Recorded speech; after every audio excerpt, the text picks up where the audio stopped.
Hi Rahat, welcome to CareerLinkPod. Hi, Rahat. She I know you came to Canada as an international student and that your journey was from international student to becoming an immigration consultant, and it's really inspiring to see you grow. And if you could introduce yourself and tell us what your role as an immigration consultant involves. First of all, thanks for having me. My name is MD Rahat Hossain. I am a regulated Canadian immigration consultant, RCIC IRB. My role involves providing legally, accurately, and ethical advice to individual or families navigating Canadian immigration systems.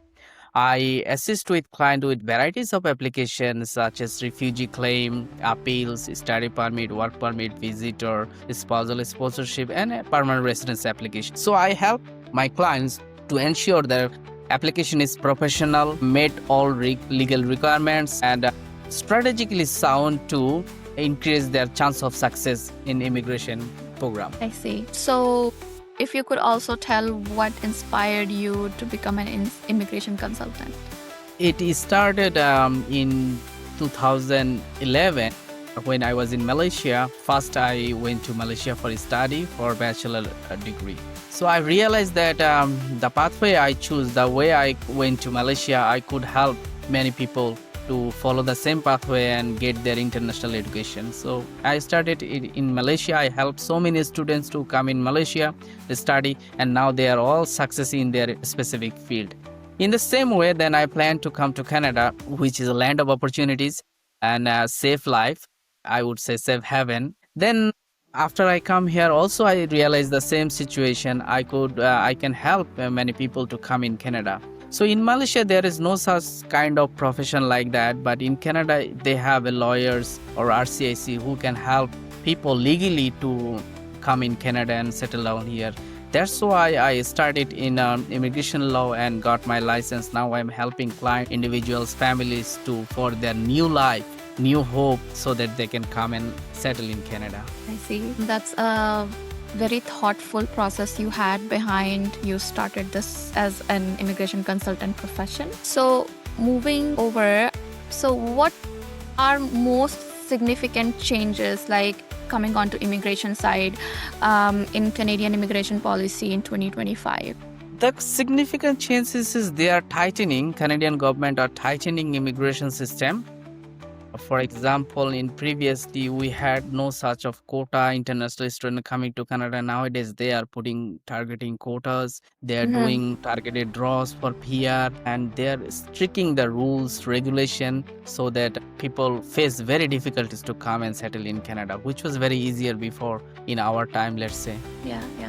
So these policies, when these policies comes in, do they also imply on the international students who are here, or is it the policies are only going to affect people who wants to come from, want to migrate from back home to here? It affects everyone who are studying in Canada, also who are planning to come in Canada. For example, those who are planning to come in Canada, they should keep in their mind that what program should I study? Are those programs in demand in Canadian economic market? Will I get PR? All those things someone should recognize and well research and make a plan. Also, they're setting quota, like I said, in 2026 targets a quota of 155,000 students they will take in undergraduate and diploma, all kinds those program.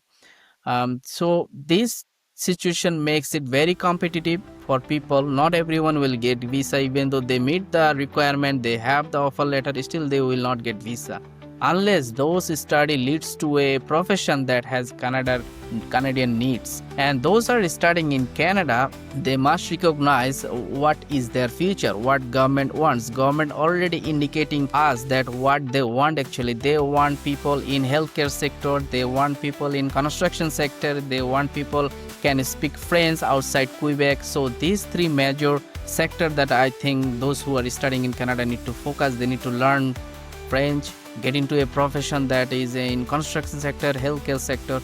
Those will really help someone who is studying in Canada and who is planning to come and study in Canada. I see. Okay. So if someone is working as an admin assistant, but in the construction industry, so what are the chances of that person getting a PR over someone who is working as an admin assistant in, for example, a consulting company, like a consultant? It is a skill.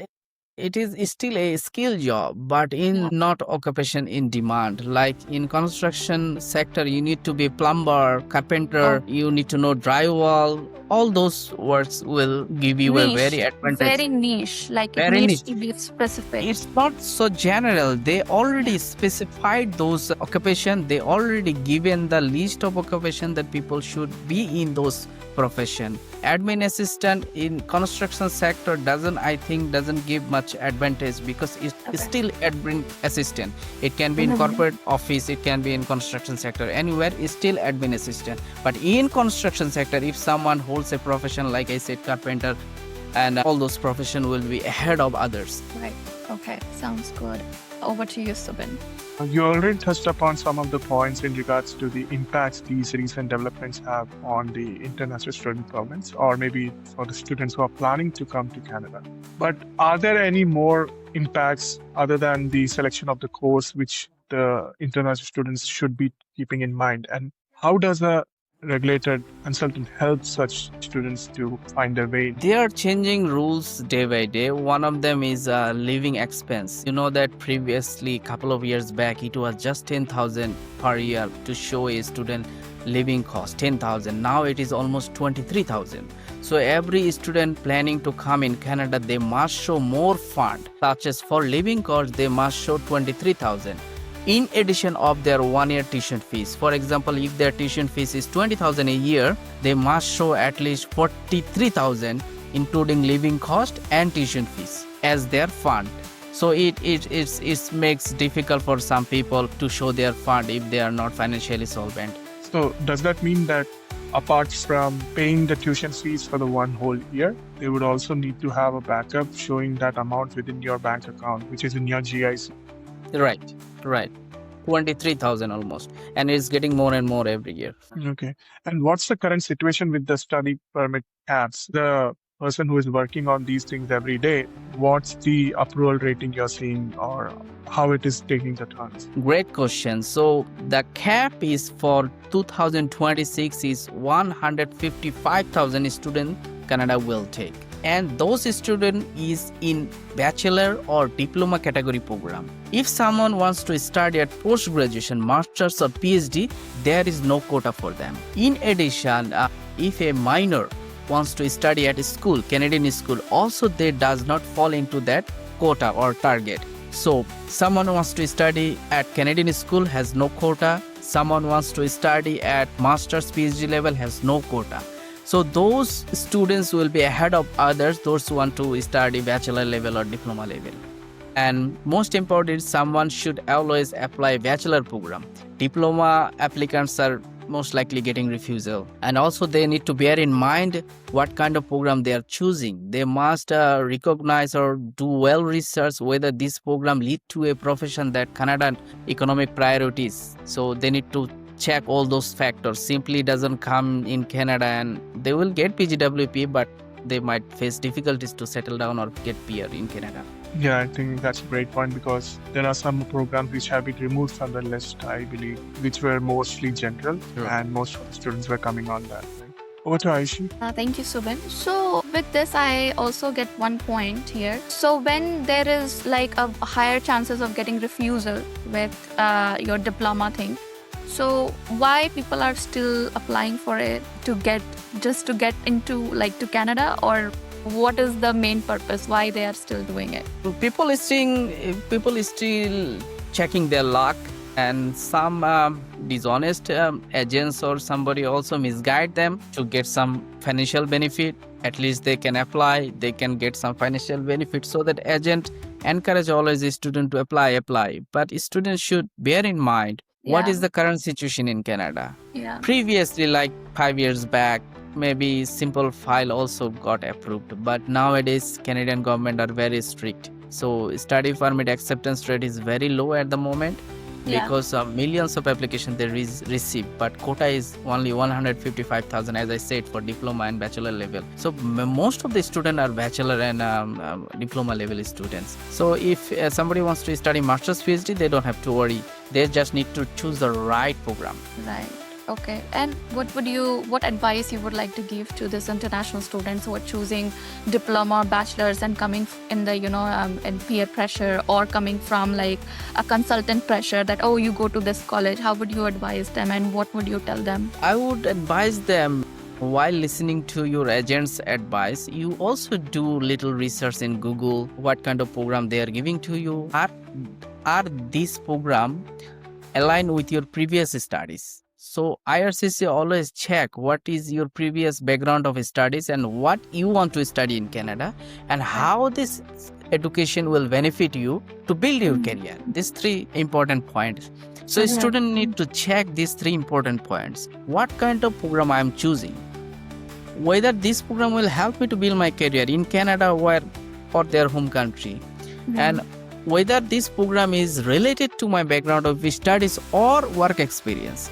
They need to make sure all those things are interlinked and interconnected, so that their chances of approval will be very high if they can connect all those dots. So, what websites do you think international students or anyone who's coming from back home should do their research on? Like, what are some of the good websites or a referring page where they can get exact, like, what answers, what they are exactly looking for? They can always check CIC News, IRCC website. They always publish the news, which is shows the current trend, situation, their plan. They can check all those things so that they can get a clear idea of what's going to be their future. Also, they can check or watch videos available in YouTube, RCIC's videos or lawyers' videos, not those agents that sometimes they are dishonest. Not all of them, most of them are dishonest. So they always encourage people, push people, go, choose that program. But it shouldn't be like that way. A student must also check, do their due diligence, so that they won't be affected negatively, their future won't be jeopardized. So how has express entry changed over time? Like, if we talk about today, like how it has changed, and if someone has to prepare for it now at this point, like how should they prepare for it? Express entry has changed significantly. Like you saw that is a student coming to Canada, did their honors, masters or diploma, get 1 year experience, apply for PR and get PR. I think But I got that situation no longer exists. Now Okay. they are focusing more on category-based draw, which is a mechanism within the express entry pool, where they select a specific profession with skill set that Canadian immigration priorities needs. So not everyone will get PR. Let's say if someone has enough score in express entry pool, but still he might not get invitation because maybe he is not in the right profession. He has no right skills and experience, education that Canada needs. So that applicant must ensure that he fall into the occupation in demand, not just simply having a high score in express entry pool. I see. Okay. So the niche is also important or equivalent to get into express entry pool and also getting selected, like Right. when it comes to points. Right. Government is focusing on so much on francophone learning French. So if someone invests time in learning French, will give them a massive advantage in express entry pool. Even having an intermediate level proficiency in French category will give a massive advantage in express entry pool. If you have IELTS score, let's say 6 or 7, then having a French score intermediate level, having work experience in Canada and back home, most likely you will get PR. Oh, okay, I see. So right now it's the process is more on the niche basis. Niche base. Got it. Okay, thank you for explaining that. Over to you, Subin. And in terms of French, when we say how long approx it might take to learn for the level needed, and what is the level of French needed to get enrolled into express entry? Well, it depends on person's capabilities and ability, how fast someone can learn a different new language, brand new language. I would say they should keep at least 1 year and a half. Let's say 1 year at least they should keep in hand to learn French. And there is no minimum requirements that you should have in French. It's always point system, right? The more higher score you have, the more points you have. So the requirements for express entry is IELTS. must have at least IELTS in 1 year experience, and more education is more points. So a French skills, French proficiency certificate is boost your point, and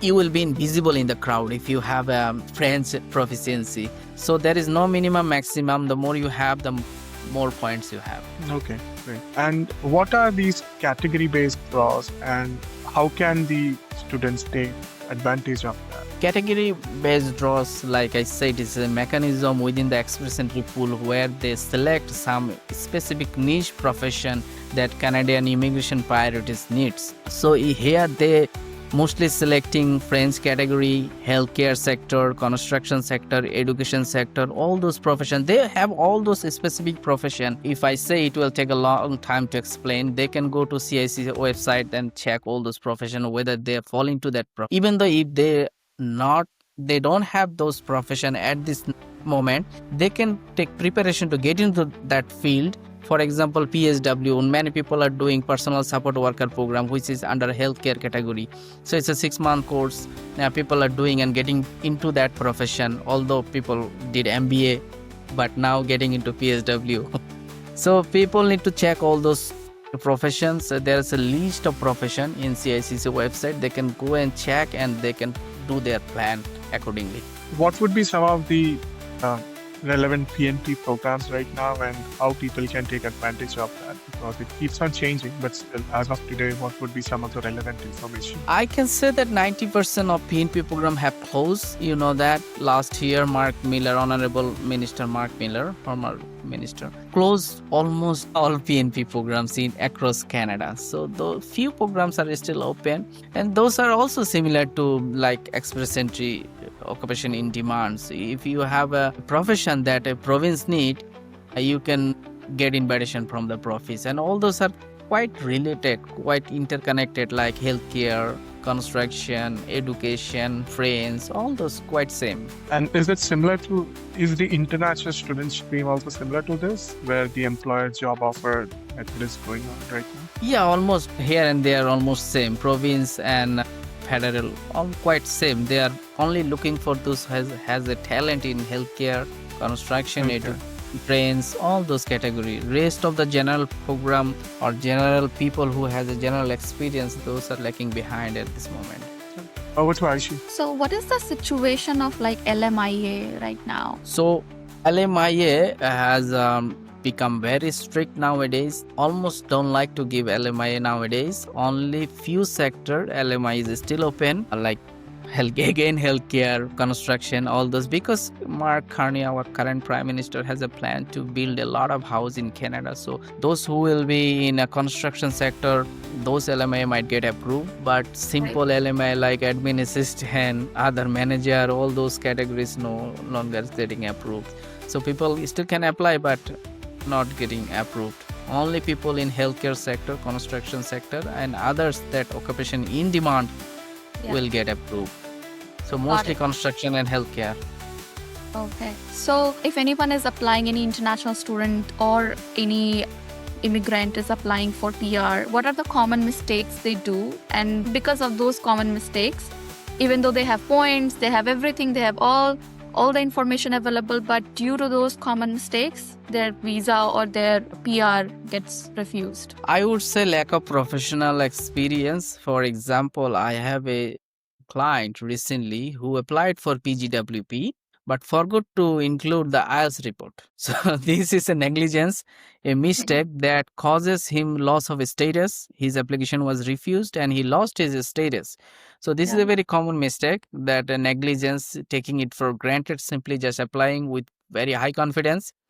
And one more thing, misrepresentation. Some people simply play with the immigration, giving information here and there, missing information, omitting information, misleading information. Those are caught later on, and those are getting 5 years. So some people before coming to Canada simply showed experience in different company, but actually they did not have those experience. And once they apply for the PR, they showed the same or interchange, or here and there they made mistakes. Those misrepresentation causes peer refusal. I saw a client that shows experience from their home country, but misleading way. So his peer got refusal and 5 years ban. 5 years ban. Yeah, because misinformation. IRCC is Interesting. taking everything now very seriously. You might have heard that they are refusing application massively for valid reason, without valid reason. They're simply just finding way to refuse. Okay. So if anyone wants to apply for work permit, like an open work permit, and they're not any student, they came on LMIA, their LMIA is expiring, now they want to go to an open work permit.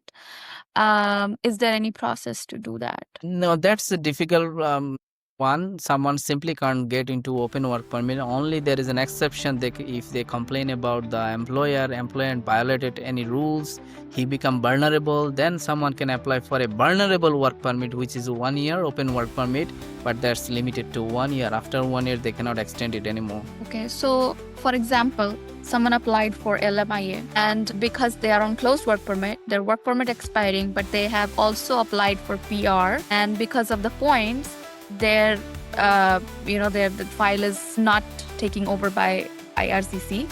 So in that situation, what should someone will be doing, because they don't want to go back home? They can change the status to a visitor record to just stay in Canada, but they can't work. Even they can't work in that specific employer unless that employer has a valid LMIA. So LMIA has 2 years duration. After 2 years, that employee cannot work unless they have another valid LMIA to extend his work permit. Otherwise, I got one of clients like this.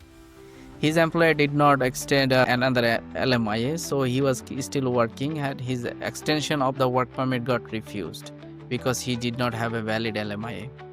And only if people want to stay in Canada, they can change to another employer or same employer with another LMIA, or at least to maintain a legal status, they can transfer it to a visitor record where they can stay here, let's say 6 months, 1 year, or 1.5, while waiting for the permanent residence. So there is no possibility of getting like a bridge work permit or something like that? Those things are become very difficult. Bridge work permit, yes, if he meets the requirement. Yeah. Many people trying to take advantage. Even some people, post-graduation work permit holders, simply applying for an extension, thought I will get 6 month, 8 month window while checking the application. Yeah. But IRCC are getting strict on it. They simply will reject it while they detect at the first stage that someone is taking advantage of the system. Over to you, Subin. Thanks, Harshi. Just to check, do LMI still carry those points? Remember, there were some points associated with them. So previously, if someone has LMIA, they get point from 50 to 200 points, which was very good, was boosting their CRC score significantly. So IRCC recognized that many people are taking advantage of it, or some ways or any reason they stopped it last year. So nowadays, no one is getting points or any advantage if they have LMIA. The only benefit is you can have a work permit to work with the LMI. Exactly. And has there been any impacts on visitor visas or maybe super visas due to these changes? Do you see that? Sorry, I couldn't get you. Have you been seeing any reductions in visitor visa or super visas recently due to these changes, though they are at a different level, but still there might be some impact? I just want to understand. Yeah, right. Yeah, you are absolutely right. There are massive refusal of visitor visa and super visa. So in 2023 and 2024, half of 2024, government issued a massive amount of visitor visa where many people came into Canada and took advantage of the system, claimed refugee or LMI, all those things. Government has realized that, and nowadays they are giving very little visitor visa approval. So let's say 10%, 5% is success rate for now. If 100 applicants come into IRCC, maybe 10, 5 application gets approved. So they are very strict. They are checking bank statement from the home country banks. They are checking employment letter, all those things. They are very strict. They are checking tax file, everything. Nowadays, very hard to get visitor visa, at least for now. Okay. And how is family sponsorship being handled lately? And what are some of the developments or maybe challenges? Yeah, everybody has recognized that family sponsorship processing time increased significantly. We usually saw that 6 month, 3 month we got approval in spousal sponsorship, while now is taking 1 year for outside outland application. Almost 2 years inland application. If you are in Quebec, is more than that. So it happens because of all this quota. Like government has reduced the quota of permanent residence quota, like 326, and from there they have a quota for family spousal sponsorship is 84,000, but the applicant is more than that, so they can't accommodate everyone in a single year. That's why they are forwarding the application to the next year plan. That's why the processing time increase a lot. Let's say 84,000 is 2026 quota, right, for family sponsorship, but the applicant is 200,000. What they can do, they can't accommodate everyone, so they are forwarding the application to the next year and next year, rolling and rolling. That's why the processing time is getting much higher than before. Right. And there is news about a bill C. C12. What is it exactly about? If you Bill can give some C12 idea. Bill C12 is a combine of many things, but there are some points about the immigration. They want to tighten the immigration. For example, if someone come into Canada 1 year ago, 12 months have passed, they can't apply for refugee claim. Their planning it's not passed, okay? They're discussing about this. For example, students are applying for refugee. So lately, someone came in 2020 and then trying to apply refugee claim now. So they have a doubt about really whether it's a valid case or not. That's why they're coming out with those kind of rules that if 12 months have passed, nobody can apply. Not nobody can apply. People can still apply, but they will transfer the file to PRRA instead of the IRB. PRRA is another department who work with the refugee, who analyze and evaluate the threat of the case, credibility of the case. It's kind of same thing, just one department to another department. Nothing much different. Anyway, those Bill C12 hasn't passed yet. In my opinion, sure this bill will pass because this bill has contradicted with other statutory law. So not sure this bill will, even though C12 passed, but the immigration this point, the 12-month bar, in my opinion, may not pass. Okay. And looking ahead, what do you think would be some of the trends or changes going to happen in the Canadian immigration system? I was thinking of in 2 years, but I wouldn't say 2 years, maybe 6 months to 1 year. So Canadian immigration is no longer a safe haven, just come into Canada and get PR citizen, take advantage of the system. Now we have to be very serious and careful what we are doing, the applicant what they're doing. We have to educate clients. Also client need to do well research, what are the pathway available for him, what are the strategy he needs to follow. It's not simply student visa, work visa, or any way come into Canada and get PR. Like PR quota is 380,000, but the temporary people are more than 3 million, 5 million. So Canada can't accommodate everyone. 5 million. Yeah, lots of temporary residents, lots of students came. You know that 2023, around 1 million students came, and 2022, so many students came. Those students got PGWP. Now they come to a point they need to apply for PR, but there is no enough quota for PR. So those people having difficulties, and those who plans to come in Canada, they need to observe all the situation and whether they are well fit in Canada, well fit for Canada. Again, they need to choose a program that fits for Canadian economic needs. They need to choose a program that related to background of their studies. They need to learn French. They need to go to a profession where Canada needs. Always I encourage people to go into the construction sector, healthcare sector. Because that's the scope, like there's a good scope. And there's a trend for now, that's government wants, but not sure in the future this trend will be still valid. But for now, at least government wants all those professionals, they want to give PR for them.